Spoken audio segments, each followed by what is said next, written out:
تو واقعی نماز کی اہمیت، قبر میں سکون چاہتے ہو تو نماز سکون سے پڑھو. اچھا، نماز میں جتنا سکون زیادہ ہوگا اتنا قبر میں بھی سکون زیادہ ملے. نماز میں سکون ہے گا تو جا میں آتا، ہم لوگ بھاگم بھاگ ہوتے ہیں. لیکن ایک منٹ امام صاحب اگر آگے پیچھے ہو جائے نا تو گھڑیاں دیکھتے ہیں، بڑے بوڑھے بعض ہوگا تو بول پڑتے ہیں نہ کیا جائے. خیر پابند ائمہ کرام کو بھی ہونا چاہیے، کبھی انسان آگے پیچھے ہو گیا تو اس میں وہ نہ کرے. اور مطلب اتنی جلدی بھی پڑھتے ہیں کہ نہ رکوع پورا کرتے ہیں نہ دو سجدوں میں پورا کھڑے بھی نہیں ہوتے بعض لوگ. حالانکہ سیدھا کھڑا ہونا یہ واجب ہے، رکوع کے بعد سیدھا کھڑا ہو جانا، اور دو سجدوں کے درمیان اتنی دیر تک اطمینان سے بیٹھے کہ سبحان اللہ کہہ لے دو سجدوں کے درمیان. اس میں مستحب ہے کہ اللہم اغفر لی یہ کہہ لے دو سجدوں کے درمیان، تو یہ سبحان اللہ کی قدر بھی ہو جائے گا.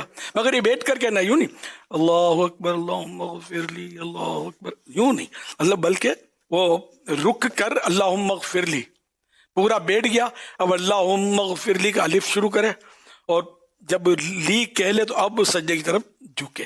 بہرحال یہ کہ تو اس طرح اطمینان، سکون، خشوع و خضوع کے لیے کوشش بھی ہماری نہیں ہے. ہم کو مطلب نماز میں مزہ ہی نہیں آتا، مطلب دل لگتا ہی نہیں ہے، دل کدھر ادھر پھنسا ہوا ہوتا ہے، کبھی ادھر گھوم رہے ہیں کبھی ادھر گھوم رہے ہیں، کبھی ادھر نکل گئے کبھی ادھر چل پڑے، یہ ہو رہا ہوتا ہے.